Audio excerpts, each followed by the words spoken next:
When the silence almost took everything. Part 1. Chapter 1. The House That Held Their Lives. The Johnson family home stood at the edge of a quiet Oregon neighborhood, surrounded by tall trees and long shadows that stretched across the lawn each evening. It wasn't a house anyone would stop to admire, but it carried something far more important than beauty. It carried history. Michael Johnson had painted the walls himself. Sarah had planted flowers near the porch every spring. Ethan's height was marked on the doorframe, year after year, small lines climbing upward as he grew. This house had heard laughter, arguments, whispered apologies, and late-night dreams. It had no idea what was coming. Chapter 2. A morning like any other. The smell of coffee filled the kitchen. Michael stood by the counter, scrolling through emails on his phone. Sarah moved quietly, packing Ethan's lunch. Ethan sat at the table, kicking his legs as he talked about school. "Coach says I might play shortstop this weekend," Ethan said proudly. "That's big," Michael replied. "Means he trusts you." Ethan smiled. Sarah watched them, feeling grateful for moments like this. If she had known this would be the last truly normal morning, she would have held it longer. Chapter 3. The Promise.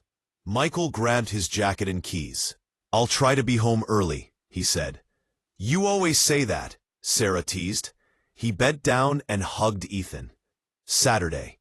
I'll be there." Ethan nodded. "You promise?" "I promise." Michael didn't know that promises can be broken without choice. Chapter 4. The Sound of a Phone Ringing. At 3:47 p.m., the library was quiet. Sarah's phone vibrated in her pocket. She almost ignored it. That single decision saved Michael's life. "Mrs. Johnson?" the voice said. "Yes. There's been an accident involving your husband." The world narrowed to a single point. Chapter 5. The Drive. Rain blurred the windshield. Ethan sat silently, gripping his seatbelt. "Is Dad okay?" he finally asked. Sarah swallowed. "We're going to find out." Her hands shook on the steering wheel. Every red light felt cruel. Chapter 6. The Hospital Hallway. Hospitals have their own kind of silence. The doctor's words came carefully. "Your husband survived." Sarah nearly collapsed with relief. But his spinal cord was severely damaged. The sentence ended a life and began another. Chapter 7. Awakening to Loss. Michael woke slowly. He tried to move. Nothing responded. Fear wrapped around him tighter than pain. In that moment, he wasn't a husband or a father. He was a man who had lost control of his own body. Chapter 8. Ethan sees his father. Ethan entered the room quietly. Michael forced a smile. "Hey, buddy." Ethan hugged him, carefully. He noticed the wheelchair. He didn't ask questions. Children understand more than adults realize. Chapter 9. Months of Waiting. Rehabilitation was slow and exhausting. Michael learned how to sit again, how to transfer, how to hide his frustration. Sarah balanced work, hospital visits, and motherhood. Ethan learned patience too early. From Pay. Chapter 10. Coming Home Changed. The day Michael came home should have been joyful. The house had changed, or maybe they had. Michael wheeled himself inside. The walls felt closer. The silence felt louder. And hope felt fragile. Chapter 11. The Quiet Distance. Life continued, but it no longer felt like living. Pay. Michael spent most days by the window, watching the trees move in the wind. He spoke less, smiled less. His thoughts stayed locked inside his head. Sarah tried to keep the house together. She cooked, cleaned, worked, and smiled for Ethan. At night, she lay awake, listening to Michael's breathing, wondering how they had drifted so far apart while sleeping in the same bed. Ethan felt the distance too. He missed his father's laughter. He missed being lifted into the air. He missed the sound of happiness. Chapter 12. A child carrying too much. Ethan began to change. He became quieter at school. His teachers noticed. His grades slipped. He stopped inviting friends over. One evening, Sarah found him sitting on the floor in his room, staring at an old photo of the three of them at the beach. "Are we still a family?" Ethan asked softly.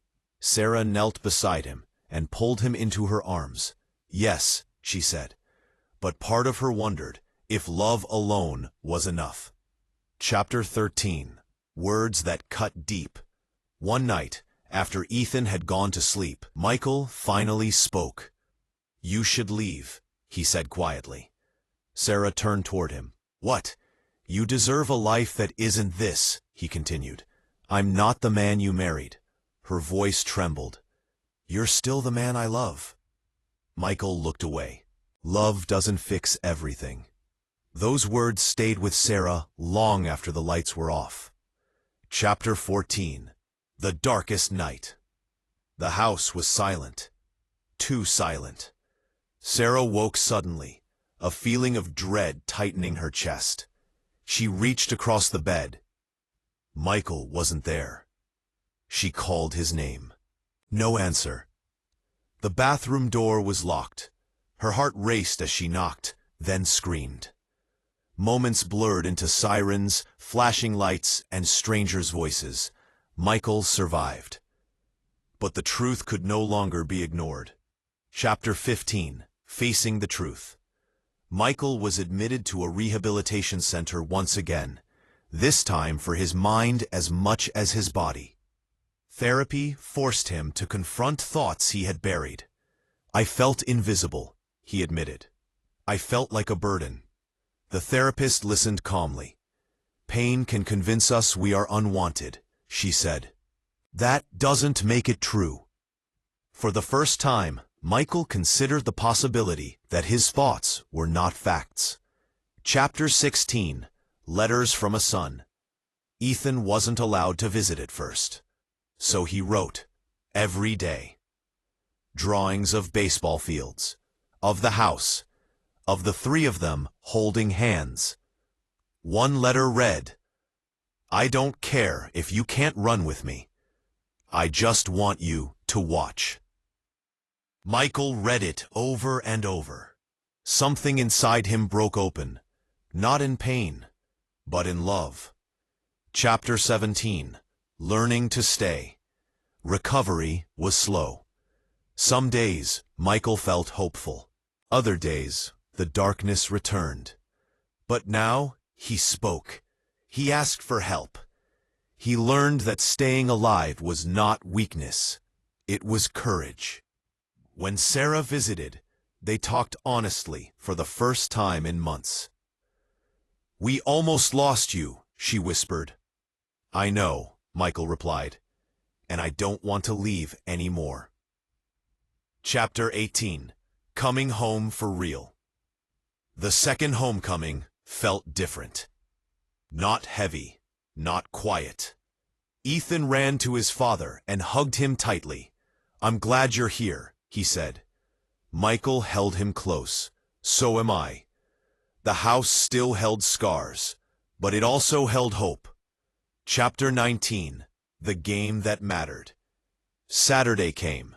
Ethan's baseball game. Michael rolled his wheelchair to the sidelines. Sarah stood beside him. Ethan stepped up to the plate and hit the ball cleanly. As he ran the bases, he looked toward his father. Michael pushed himself up, just for a moment. The crowd cheered. But Ethan only cared about one thing. His father was there. Chapter 20. A different kind of happy. Life didn't return to what it was.